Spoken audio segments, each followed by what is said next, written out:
Reporting from Arkham Asylum, this is Mr. Rogues. In this video we spotlight forgotten supervillain Replikon. Throughout the decades, countless vile knaves have reared their ugly mugs to pester our beloved superheroes. Some of these dastardly rogues have gone on to stand among the most infamous fictional villains in pop culture history, while others have completely vanished into obscurity. In this episode of Forgotten Supervillains, we spotlight Replikon.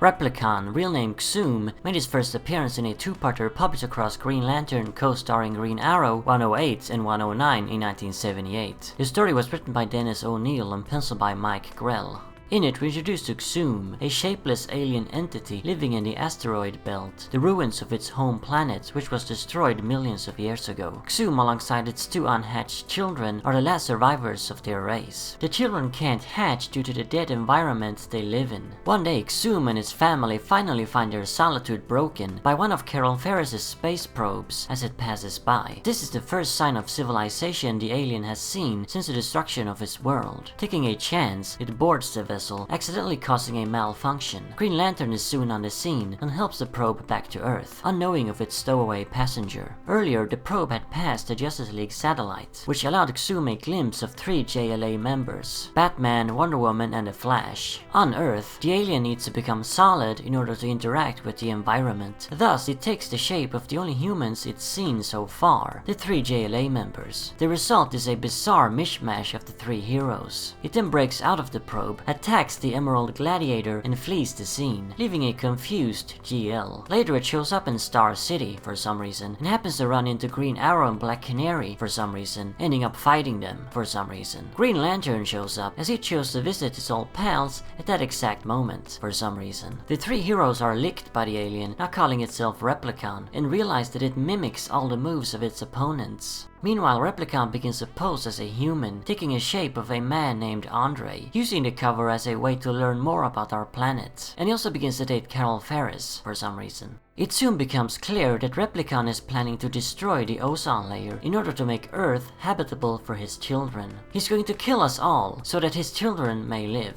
Of course, this failed, and Hal Jordan banished the alien back to his asteroid belt. The character returned in Green Lantern 193, published in 1985. In this story, Replikon attacks Lanterns John Stewart and Kat Matui as they happen to cruise by the asteroid belt. This time around, Replikon proves more dangerous, as he's able to use the powers of the heroes it mimics. Like for example, having the Flash's legs, Replikon can run at super speed. The alien captures both lanterns and tries to force Stewart into destroying the ozone layer for him. However, John tricks the genocidal ET, getting himself and Katma free. After defeating Replikon, John decides to, despite everything, help the knave out. With the permission of the Guardians, he and Katma use their power rings to build a new world for Xoom and his babies in the asteroid belt, a virtual Garden of Eden. There on that paradise, Replikon's kitties could finally be born, and they all lived happily after as a family. In Green Lantern 212, published in 1987, John and Katma even spent their honeymoon on a planet they created for Replikon. Of course, someone had to come along and ruin Xoom's happy ending, and this someone was Greg Rucka. When Rucka began his run on the adventures of Superman in 2004, he immediately brought back the long-lost Replikon. The alien and his family are kidnapped by Emil Hamilton, who modifies them and forces them to fight Superman. Hamilton kills one of the kids, Replikon's daughter, and when Replikon himself fails to end the Man of Steel, the sinister villain has him killed as well. The last remaining member of the family, Replikon's son, named Xlim, is then thrown at Superman, but he fails in the mission as well, ending up captured by the authorities. And that's how the story of the Replikons came to a close. The last of their race, 2 of them wiped out and the final one locked up. We haven't seen them since. Replikon hasn't made any appearances outside comics either.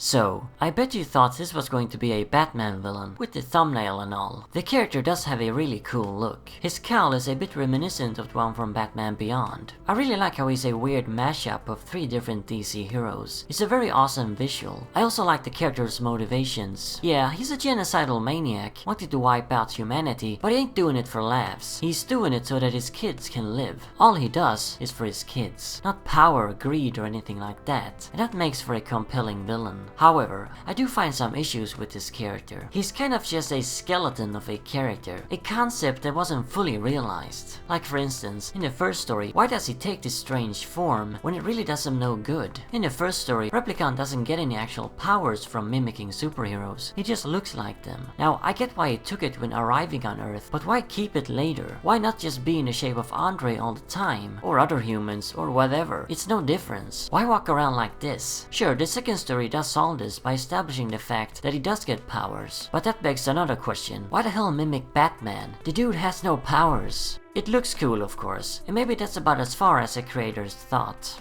Another thing I don't get is, why are Replikon and his babies the only survivors of their planet? Why did everyone else die except for them? That's never explained. Neither is it explained why the heck Replikon begins to date Carol Ferris, or why, again in the first story, he went to Star City of all places at the same exact time as Hal Jordan, and why he decided to walk down the very street Green Arrow and Black Canary were busting crime on. There's just too many ridiculous coincidences in the first story. Despite that, the first one is the best. Yet, because of its flaws, I can't really call it a classic. It's also a real shame Replikon had to be brought back 2 decades after its happy ending, and have it all ruined. What the hell for? It didn't even take place in a Green Lantern story. Why pit this random, obscure Lantern rogue against Superman out of the blue? Really, Rucka could have chosen any villain for that role, or created a new one. So there you have it. That is the history of forgotten supervillain, Replikon. A good villain, but not a great one. Do you know him? If so, what do you think of him? Anyway, as always, remember, Arkham Asylum awaits you in the next video.